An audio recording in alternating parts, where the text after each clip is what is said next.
The following program is brought to you in living color on WNBC TV. Hello, I'm Edwin Newman. Speaking freely today is Caleb Gattegno. Caleb Gattegno is an educational theorist and reformer, or as he might prefer to say, a student of the way people learn, and an advocate of methods that he thinks infinitely preferable to those generally in use now, educational methods, teaching methods, and learning methods. Dr. Gattegno was born in Egypt. Some of his work was done there. Some has been done in Britain, in Ethiopia, and in the United States. Dr. Gattegno, maybe we should begin with saying what it is you think is wrong with the methods of teaching that are now generally used, what I suppose we might call the traditional methods. I really would like to say that it's only because we have not studied the question. But what is wrong, nobody is responsible for. Tradition has been followed from the Jesuit schools of Europe, and then amendment here and there when some question, some pressure came, say the sciences became important, or the humanities changed from the Greek and the Latin literature and philosophy to the study of the language and the literature of the country where the education was given. But slowly, until very recently, emerged people who called our attention to other problems. Comenius, Rousseau, Pestalozzi, Madame Montessori in this century, who have brought us to the realization that there were components to the problem of education, and we had to pay attention to them. Madame Montessori wrote a book about the child.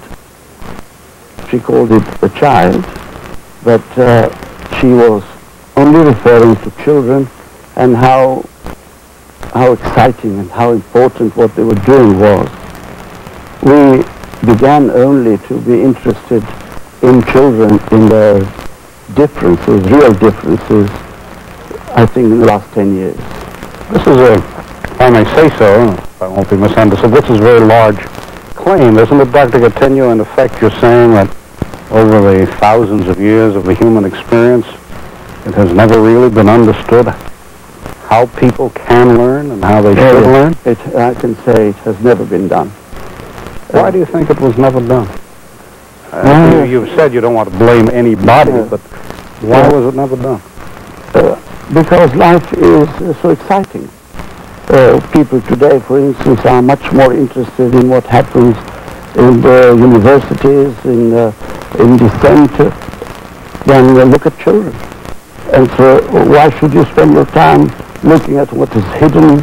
And in fact, the difficulty comes because every one of us goes through it and succeeds in learning so much in the early childhood that it doesn't strike anybody as being exceptional, as being extraordinary. Because all of us do it, it doesn't strike anyone.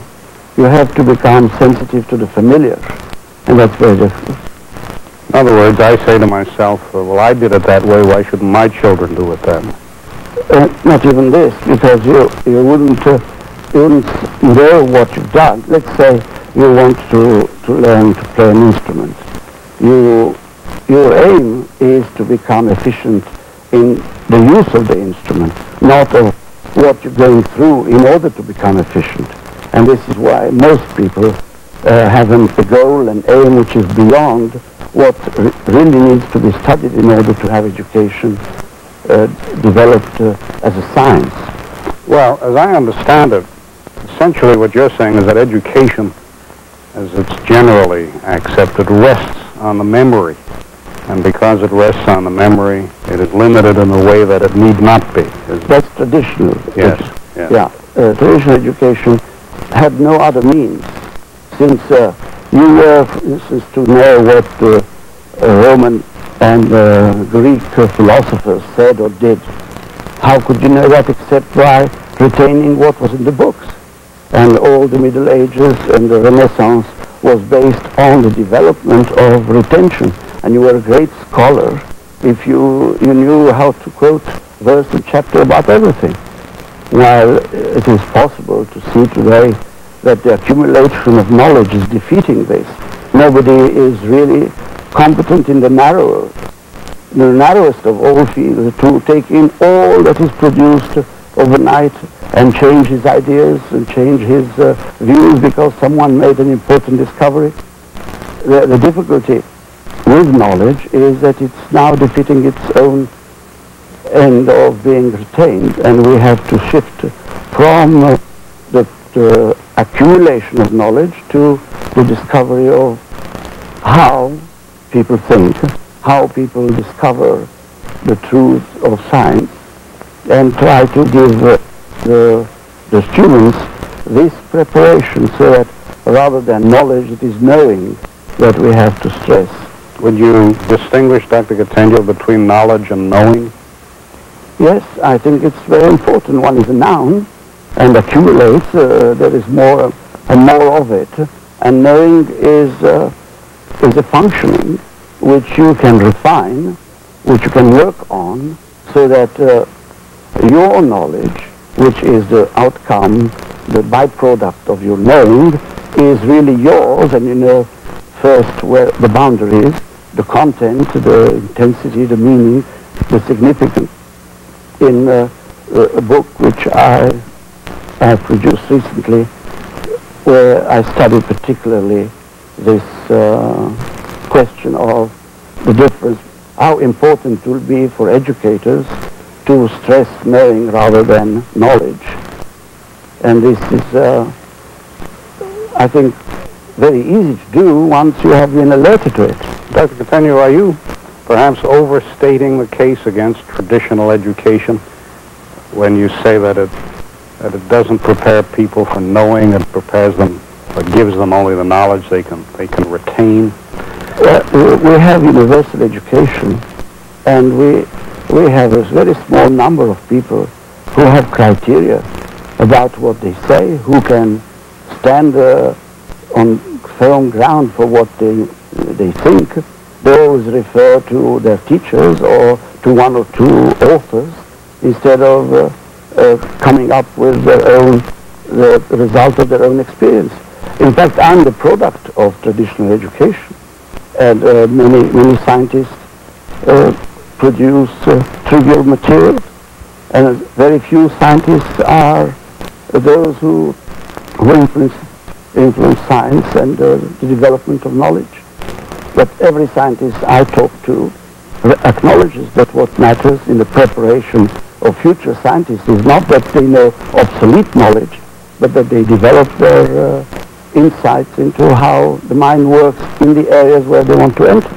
Dr. Gattegno, fundamentally then, what is your approach? Now, I know you call it the subordination of teaching to learning. Would you elaborate on that? This is, from the technical point of view, a necessary statement. You will know that we have neglected one component in education almost entirely, and that is the learner. We have always thought that the students were there to acquire knowledge from the teachers, and therefore we developed an approach which didn't take into account what children brought with them. And we thought of them as people we have to test in relation to whether they have the answers that we have put into circulation yesterday or not, rather than build from the capacities that they have. And I suppose that one of the things that I can take credit for is that I've been struck by the demands that has been made upon every one of us by acquiring the native language in our very early childhood. And I can say that when we know exactly what this means, we are amazed that it was not noticed, that you, in acquiring the mother tongue, you have done so many things which say you are equipped in a certain definite way, and therefore we could relate to this equipment the ways of knowing that have been developed by humanity. Instead, we have neglected all you've done and tried to teach you from outside, from above. And when you did not make sense of our nonsense, you were considered to be wrong. Nonsense, let's take the example of reading. In reading, we have inherited, someone decided one day to use the alphabet. To use the alphabet means what? That there are 26 letters taken from the Latin script, and we have given them values in English. The letter A is a name for a letter, has 10 sounds in English. And vowels and consonants, there are 4 S's, 1 in shore, 1 in vision, 1 in is, 1 in sat. The same letter has 4 values, and we are therefore offering children confusing elements rather than helping them to meet as they have met the whole of the mother tongue spoken by everybody in the environment and cracked the code of the spoken language. We give them a lie. We say these are the values of the letters. We even not notice that in order to speak of a consonant, some consonant cannot be sounded without a vowel. Most, in fact, can't. And if you say, it isn't really the value of the letter S. And if you say, what are you giving the children as a basis for their distinction? We do not present them the truth by giving them the alphabet. In another way, we teach them to look at whole words. And we say, this word, you should sound it in this way. Say the word ship. We say you have to say ship when you say this. And you think that boat and ship are 2 words equally good for description of something. When I show you this word, you say boat.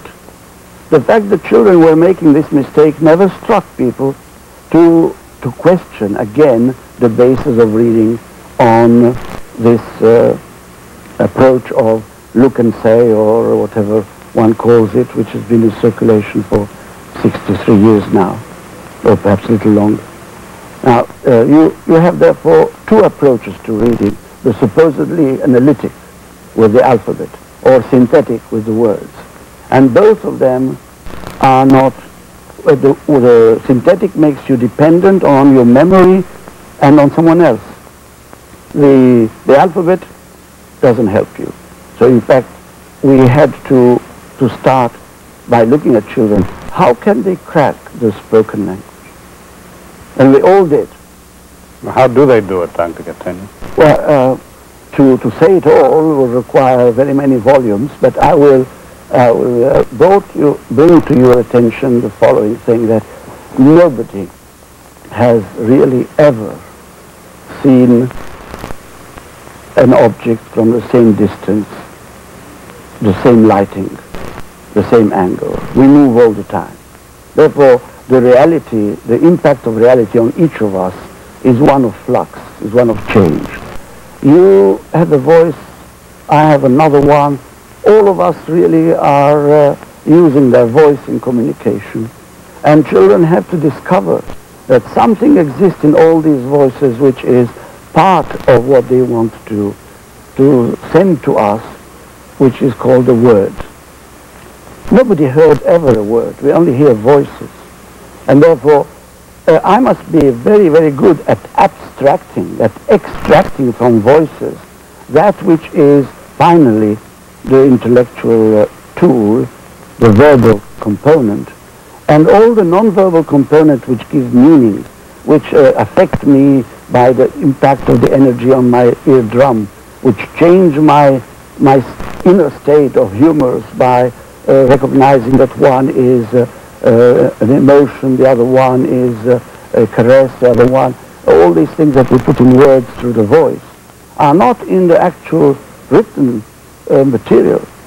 So as children, we have noticed that we produce our own sounds with our voice, since our ear is connected to our voice. When I say a word, I can hear it goes round the corner, and therefore I can establish as in my crib a frame of reference for all the sounds and the voice that people make.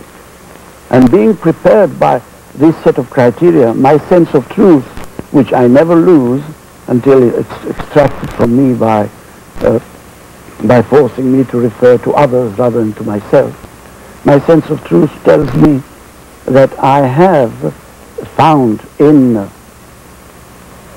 environment that what I can do, they are doing. I can recognize the components in the voice, and therefore I can reach that painting on top, that little crest, which is the word, which is the least significant of the means of expression and communication, but which will grow as we enter deeper, more deeply in intellectual field. But I therefore have a sense of what I'm doing. I can understand what you're doing, and I refer your speech to my speech. And slowly I recognize the existence per se of something that belongs to all the voices around. And when I do this, I have the courage, the simplicity of uttering words. And I utter what I think I heard. And you, my parents who are loving, accept the little I've given as a gift. And I'm encouraged to use that little. And as I hear what I say and I hear what you say, I hear the difference. And I work upon what I say in order to match or approximate as far as I can what you say. So this very elaborate process of production of what the milieu produces is done entirely by an observer in me, by a fine, keen, conscious learner who ultimately comes up with the capacity to say, like everybody in his environment, what everybody says. You're talking here, Dr. Gattegno, about something you mentioned before, which is the things that children bring with them, That's on right. which you feel traditional education does not sufficiently build.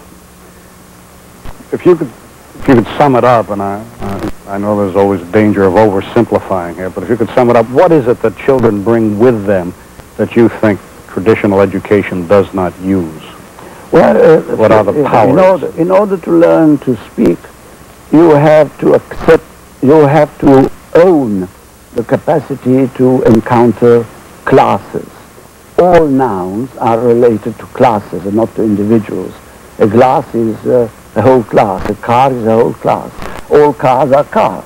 Therefore, you have to be prepared to if you use the word car, you have to apply it to the next one. And so everyone is equipped with the classes. Since words are not always new, say the word tap is the word pat in reverse. The word pot is the word pat with a substitution. And I recognize this because, as a baby in my crib, because I'm learning in making them, so I have to be with it. So what children tell you when they learn to speak is that they are endowed with an algebra, the algebra of language, which linguists are still unable to disentangle fully. So if you come with me, being a man who can stress and ignore, since you have to stress words and ignore voices in some cases, and stress some component of the voice and not others. And you can recognize in make-believe on the first year that there is something called as a joke, that you can pretend. Now all this is telling me that every child owns a very high degree of abstract thinking, that he is endowed with an effective algebra which he uses not only as one algebra in speech but another algebra in the movement, so that he can decide what to do to get somewhere with certainty. Having fixed the goal, he can fix the route.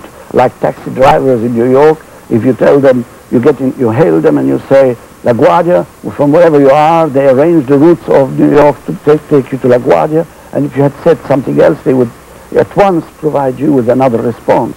Now this equipment, the taxi drivers don't know they are mathematicians, but they are because they operate in the way a mathematician does in the field in which they are. So small children are mathematicians in fields which have not yet been studied by mathematicians, like language. And they are presenting us with a beautiful future for mathematics, since there is so much in speech that we have to learn. On the basis of this, how do you then propose to proceed with the children once you've got them in the school? You would have them in the school. Sure, when they are 6, they have already acquired a tremendous amount of know-how, and their knowledge, which is part of them, is not recognized as something to memorize. You don't know your language in the way you know your history. You may have some doubts about history and you have to go to a book, but when you speak, your intention is sufficient to provide you with all the necessary resorts, and you bring in every one of your elements together. And when you hear what you said, without always saying it, there is a watchdog in your ear that says it's good. That's right. That's what I want. The order of the words, the choice of the words, the speed of everything. So once you have acquired, you have all this at your disposal. When you come to me at the age of 5, perhaps earlier, perhaps later, I don't know, and I am concerned with teaching you to read, well, I only have to acknowledge that you already have used isomorphic systems, as we say in mathematics. You have sounds in the ear and utterances through the throat, and they go together, they're different. You can see some things, and you can utter the correspondence. You can relate, therefore, different systems of grasp of the world, one to the other. And when you say, take French and German, you can translate from French to German, and German to French. Although they are different systems, they are connections which we may call an isomorphism, although it's not the precise mathematical situation with the case of language, which are more complicated than mathematical systems. So when you have this approach of the systems, then you say, on the one hand, this child brings with him a whole system of sounds and utterances, and I only have to give him a system of signs, which is a new code, but which is going to behave because of the mind. Once it's printed, it's static, but I'll scan the words, I will raise my voice, I will do a number of things when I look at these words. I'm all the time concerned with what he has. And if I can manage to give him the keys that make this new system an isomorphic system to this one, then reading is no problem. And that's why I say the problem of reading is solved. Well, let's take an example. You have been teaching at a school in Harlem. You have been functioning at a school in Harlem. You don't really like the word teach. Well, so I'm not there, really. No, but your methods have been in use there, I should have said. PS 133. What is a procedure? The children come in, what happens? My responsibility as an educator is not to theorize. The theory comes at the end. My responsibility is to provide a succession of steps and set of steps which will permit different children, unique children, to take the road from having cracked the spoken language to crack the written language. Therefore, I produced materials.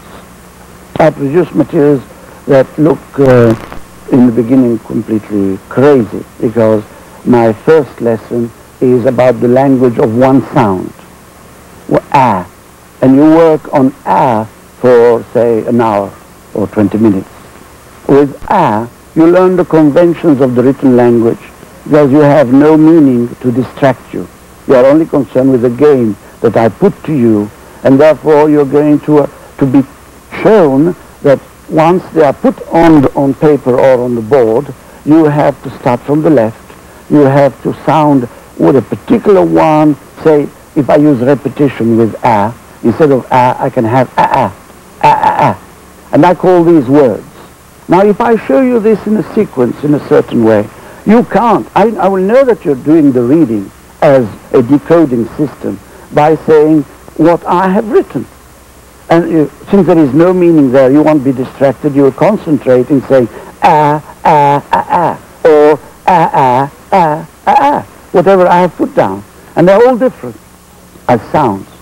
So very soon I can make you know that there are games, a sequence of games, which allow you to own these conventions which we have chosen historically differently from the Arabs or the Japanese, but once they're there, and I gave you all of them on one consonant, on one vowel. Then I introduce a number of vowels just to make, not to bore you. I give you a number of vowels, and once you have these vowels, I introduce a consonant as a consonant that says through a syllable. It sounds with a vowel. And therefore, if you have the bricks of speech which are vowels and consonants, you are back to what you've done in your crib and later. Therefore, I can use all you have, and I use the algebra to make you say that app becomes pa. And if pa and app are merged together, you get pap. And if you substitute a by I, you get pip. And if you substitute by o, you get pop. And so on. So I'm using you to generate your own knowledge. And since there are criteria there which will not change, which will be true forever, then I have no chance that I'm going to misdirect you, and you'll have to do something else later to conquer this. So it is a system in which you move ahead by grinding the obstacles which are in your way, which in everybody's way. And so after you've learned to read the 9 signs and sounds that I have selected, I give you a kind of certificate of reading. You know how to read. You've cracked one restricted language. And all I have to do is to expand the restricted language to take all the sounds of English and then all the spellings of English. And finally, you are at the end of the first grade or in the second grade capable of spelling any word you can hear with probabilities like anyone else. And you must see these first and second graders, third graders in even kindergarten in PS 133 capable of attacking questions which we don't dare put to high school students. In fact, the many visitors that go there tell me when I meet them that they wouldn't dare do these things in their higher... What sort of questions? It is not quite the sort of question, but the type of material they read. Say, you wouldn't put to a child who 6 months ago couldn't read a book that contains 3 pages of continuous reading. And he goes, they steal the newspaper from the teachers to take them home. They are not satisfied with all they have on the shelves, they read in a few minutes. So the high school people who say we have to give them material, we have to give them subject, choice of subject related to their interest, so that we excite them to read. Well, these children read anything. I know a child of 5 who read just short stories and the Wind and the Willow, and even Romeo and Juliet in the Shakespeare books, because there was no difficulty in the reading, and had read for some years or rather before that. In fact, reading has been blown into a big problem because we based it on these 2 things: the lie of the alphabet, which is supposedly transformed into phonics, and the dependence of children. If you use their powers, even at the high school, it will be a matter of a day or 2 or say a week to be able to recognize the sense that has been put by the inventor of the written languages against the spoken language. And in why I say it's a very short time, because in fact what we have there is one more pair of systems: the spoken language, which you own and know how to use very well, and its substitute. And it is for speech that we write, for people to read. And therefore, all we need to do really is to create the bridge. And once you've understood how the bridge is done, then it's a job that you handle with all the powers you've had. Well, reading has been described as the most important national educational problem, or failure to read, I suppose. You agree with that? In a society that depends very much on the written word, it is like this. But we have to distinguish two things. It is true that there is a crisis and there is a difficulty. It is an urgent problem to solve. But it isn't a difficult problem. The solution exists. And that's really we have to distinguish these two things. When the jet engine was invented, once we had this that type of instrument, it took several years to build the planes that could be taken by it. So the difficulties are not in the engine once it is solved. Just in these two systems there is no difficulty. The difficulty is in the other thing. Dr. Gattegno, suppose that your system were adopted, suppose it is adopted in some place. How do you measure the progress that the children are making? I gathered from some of what you've written that you're not much of a believer in standard tests. Standard tests measure what the teacher does, what the Office of Education, the local Office of Education believes is important. It contains so many components, and it finally only makes the children fail. The test is not a test. In fact, only tests what it tests, and all the people who work on tests know that that's the case. It only tests what it tests, and you don't know what it is until you've got the results. If you want to know what children do, you can do it in a number of ways. Let's say I never tell you anything except what you can't invent. Then anything you say has to be given to you. I have to grant you that you said it because I didn't say it. So one way of giving children back what they do is to make the teacher shut up, silent. A silent way of teaching will help us know what children know. And most of my techniques are silent. I have an instrument which I carry with me, which is the most modern instrument. It's a pointer. With this, I can touch a number of words on charts and make sentences. I say nothing. They have to follow the pointer. And once they follow the pointer on an array of words, they have very little time to get each word.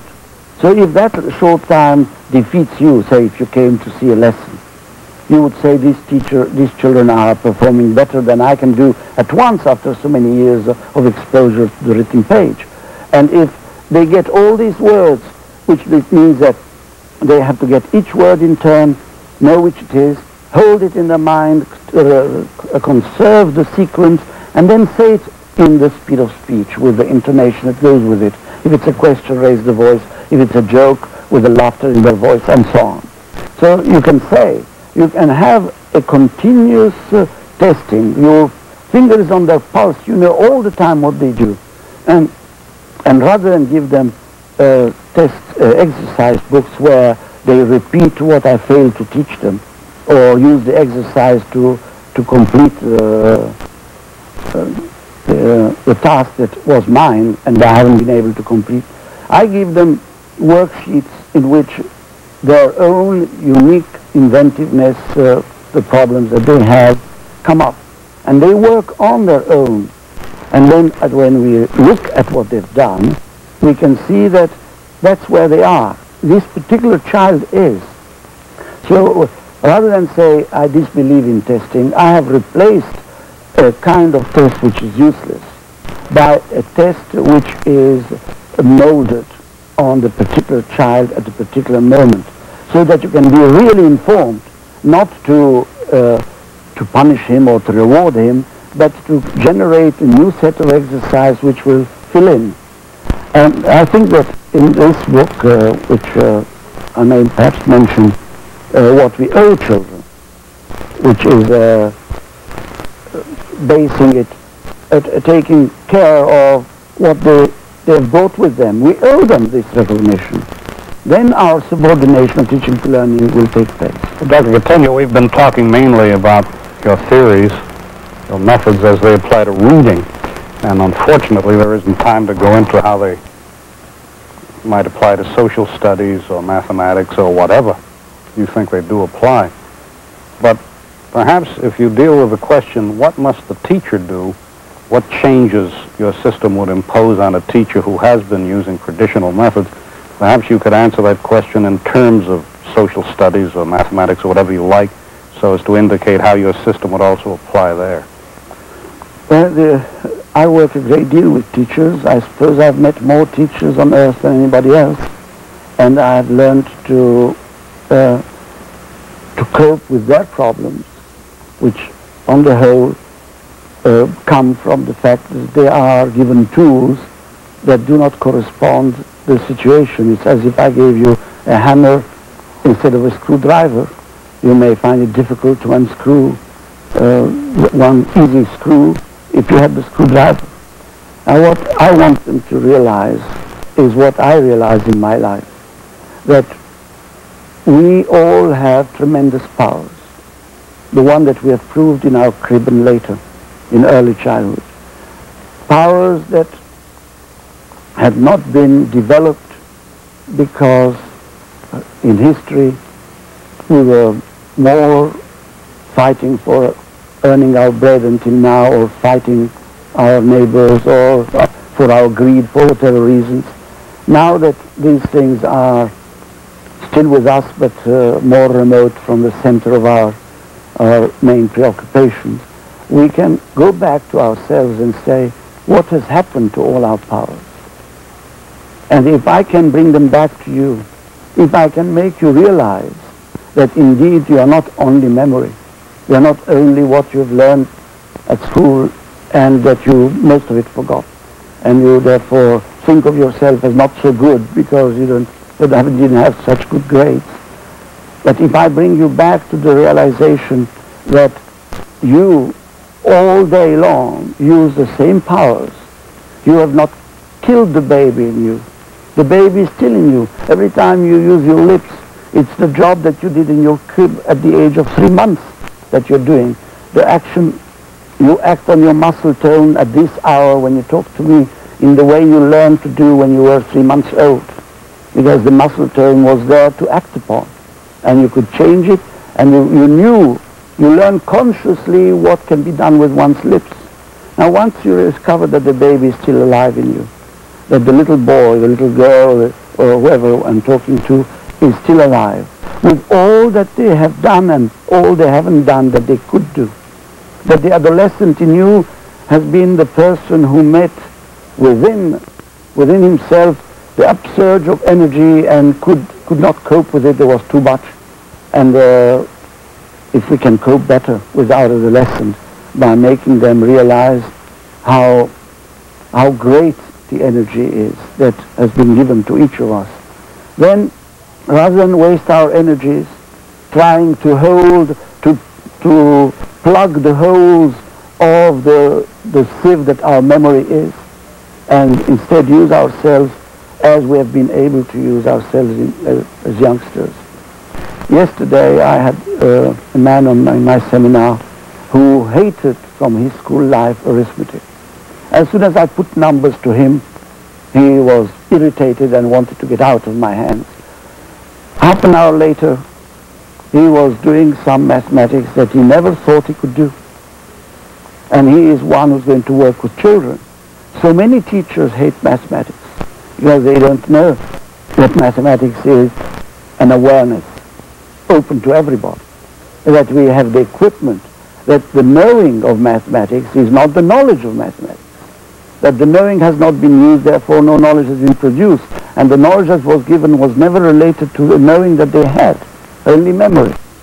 And as a result, most of us fear mathematics, don't know mathematics, when everybody could enjoy it constantly. My little boy at the age of 3 could count, and he used to play with dice in different bases of numeration on call. He didn't mind it because it's so simple, it's so easy that a 3-year-old can do. All we have to do is really come back to the teachers and tell them, you have been the victim of ignorance, not due through the fault of anyone. It's because we weren't engaged in this research. We didn't know the radioactivity of the human mind. We were only looking at it as stones. Once we find the change of mental energy into competence, into capacity to generate, to create some of our knowledge, some of our possibilities. Dr. Gattegno, the word that keeps cropping up in your writings is awareness. That's what you're aiming at, is it? Well, awareness is what we all have.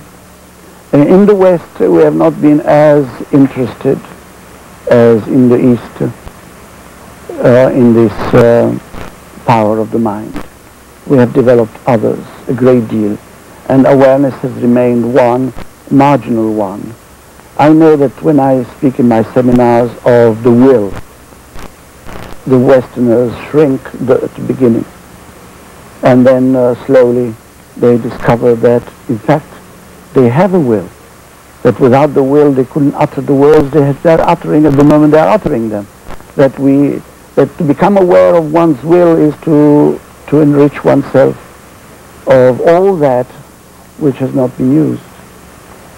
And so each teacher leaves our seminars charged not by me, but by the discovery that so much can be done. The hope doesn't come from indoctrination, but from the discovery that indeed a human being is involved in studying, in becoming aware of universes that follow each other like the peels of the onion. They cover each other, they don't lose, they are never lost, but they are, the outer one is the one on which you see, and all the others are there. And if you peel back the onion, you find nothing. There is at the end, there are only peels. Therefore, awareness has got that property of enlightening, of putting the light on experience. You are always experiencing, but the lighting differs according to what you've finished and what you're doing in. So every one of us finds himself in simultaneously in three positions, like investigating now, what matters now, having done all the things that one has done which are instrumental, and all the things that are transcendental which may come or not come. And if they do come, they become then the second stage, and there may be another transcendental, and what has been acquired, the past, is now richer, bigger, you can say, own mathematics or own the law in detail, which you didn't have at one stage. And it isn't in terms of accumulated knowledge. In fact, when we die, what disappears is not our knowledge, is what we were capable of doing that we haven't done. This is what is the loss with every one of us. Well, I'd like to stay with that subject a bit longer, Dr. Gattegno, but it's impossible because I want to get on at least briefly to something else in which you've become very interested, and that is the use of television for educating.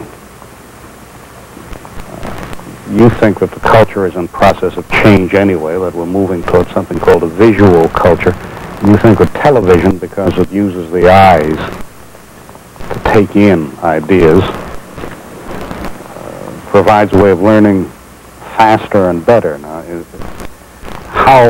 why do you believe that, and what is the significance of it? I hope it isn't a belief. I picked it up by watching television. Therefore, it's there for anyone to pick up.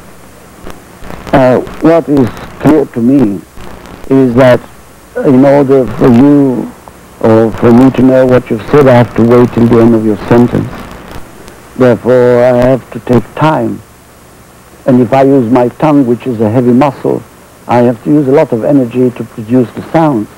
While if you take electrons, photons that reach our eyes and electrons that reach the screen, we have this capacity of, with the field of vision, to have our retina simultaneously struck from all angles. Therefore, you actually get an infinite amount of information.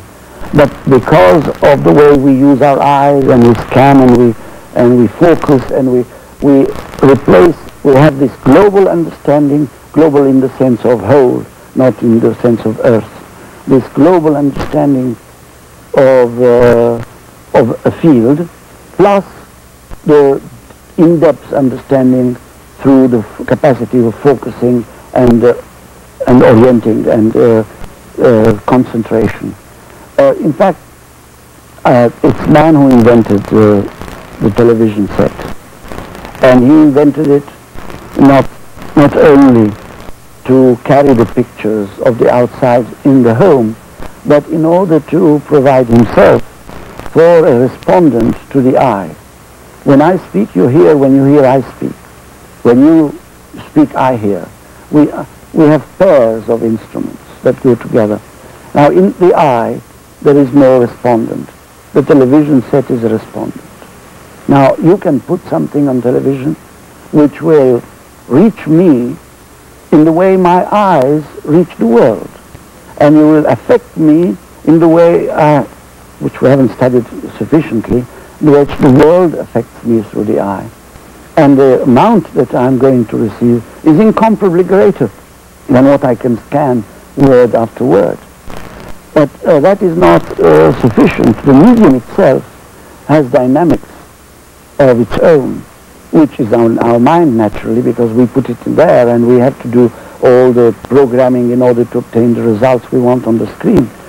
And I can obtain, through the use of the screen, insights for you that, in order to give them to you by speech, may require instrumentation and hours and hours and hours, and I won't be sure that I got it because the medium is not sufficiently refined.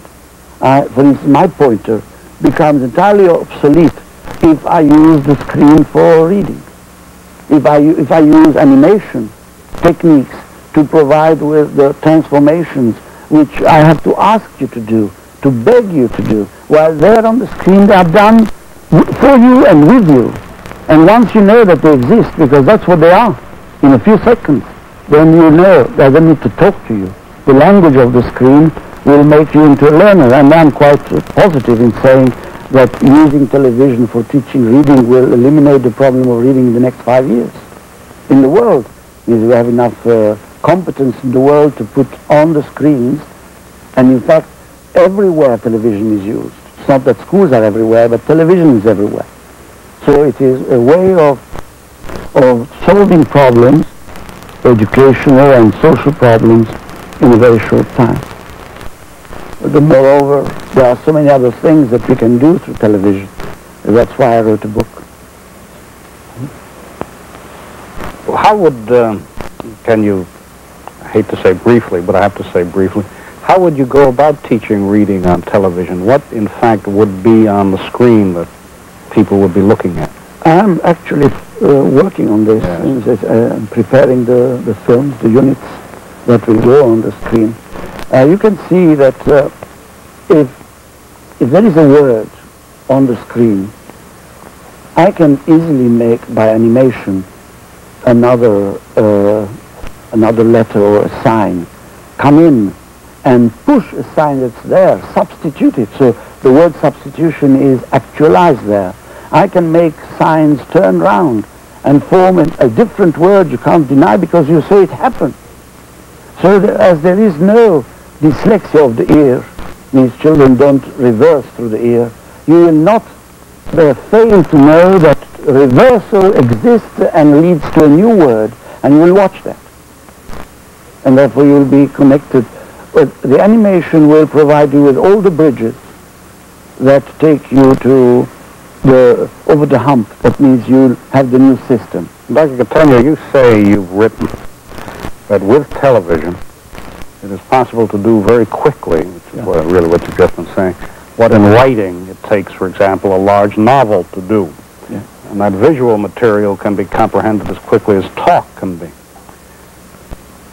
Will there be any difference in retention of what is communicated, in grasping and remembering it? From reading, do you get a deeper knowledge, perhaps?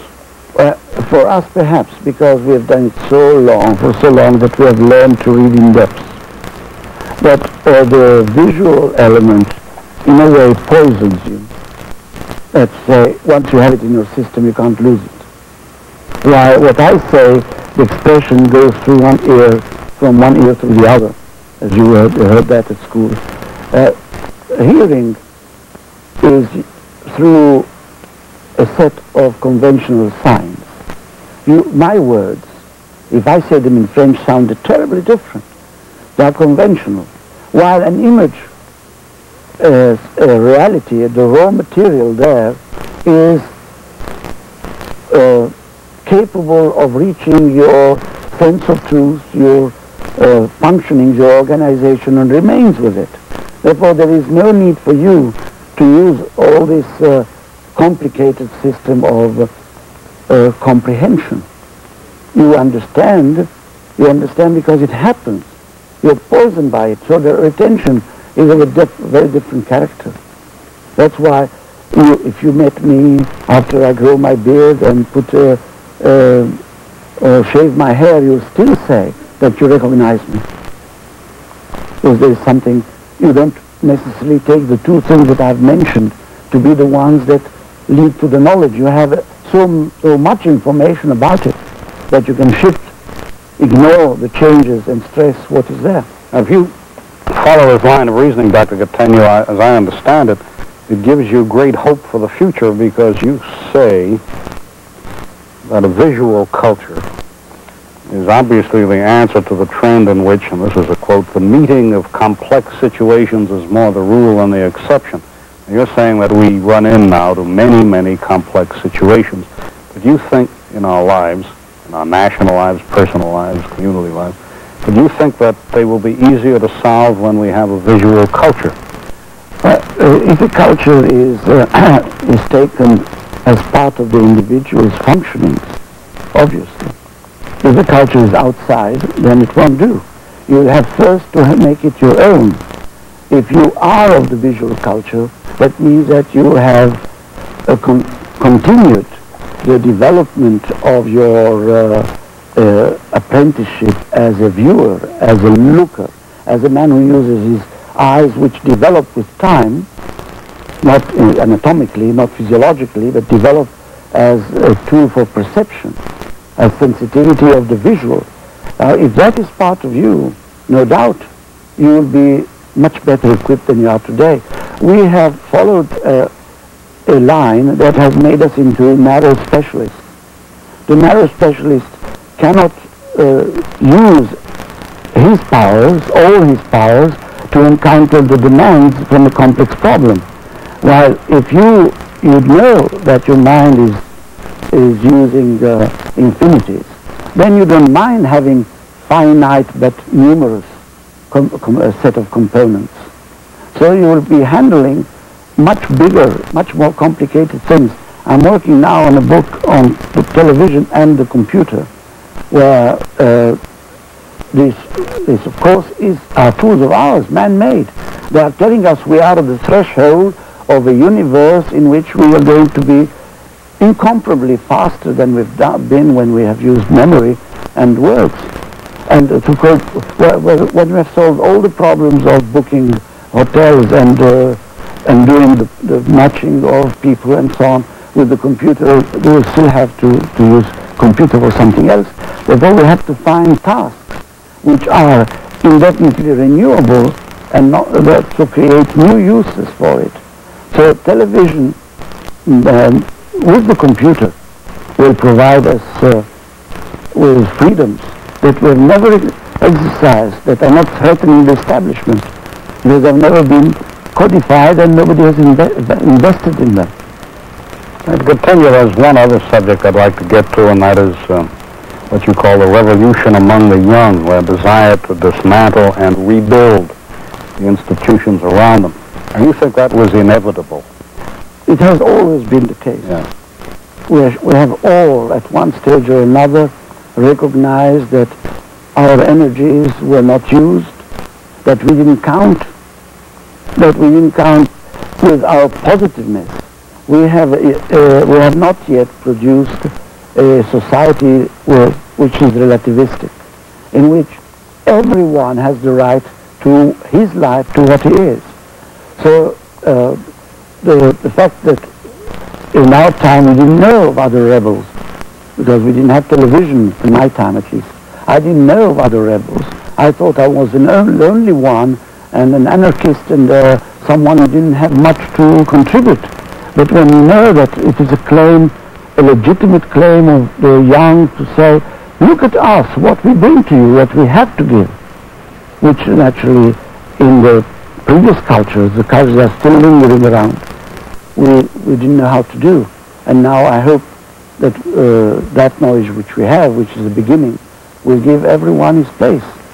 And I'm sure I know a number of things which are true, and therefore they are knowable by anyone. And since they are true, I don't need to push them. They will be found by everyone else. Would you explain your use of the term relativity? You use that a good bit. Yeah, relativity is with us since 1905, and it only says that there is one reality and observers. The reality is one, that the observers being in relative motion one to the other, or being different because of their instruments and so on, they describe the same reality differently. So if you take two systems of reference, and if they are like this, they will, what this one will see and will not be what this one sees, if the angles and the positions, the observations are different. This is what causes the so-called generation gap, is it? Well, only this. I'm sure that in my life, I've experienced the generation gap only in relation to the older generation who didn't understand me when I was adolescent. But now I don't experience it with any group of children or of people at any level. You do not? I don't, because I am a relativist. I grant you the reality of your experience in the same way I grant it to myself. But I have to know what it is, and why it is so vital for you that you are prepared to be burnt or to burn yourself for it. You think then, to go back a bit, that television has contributed to what you call this revolution of the young? Yeah, because we feel we are not alone. We feel that there is a pressure group now. I couldn't be a pressure group alone. I had to question you, and if your appearance in you was that you were sedate when I was not, I wouldn't come to you. You wouldn't be my friend. And if you were violent, perhaps didn't want that much. And so we were capable of gregarious actions, but not constantly. Thank you, Dr. Gattegno. Caleb Gattegno has been speaking freely. Edwin Newman, NBC News.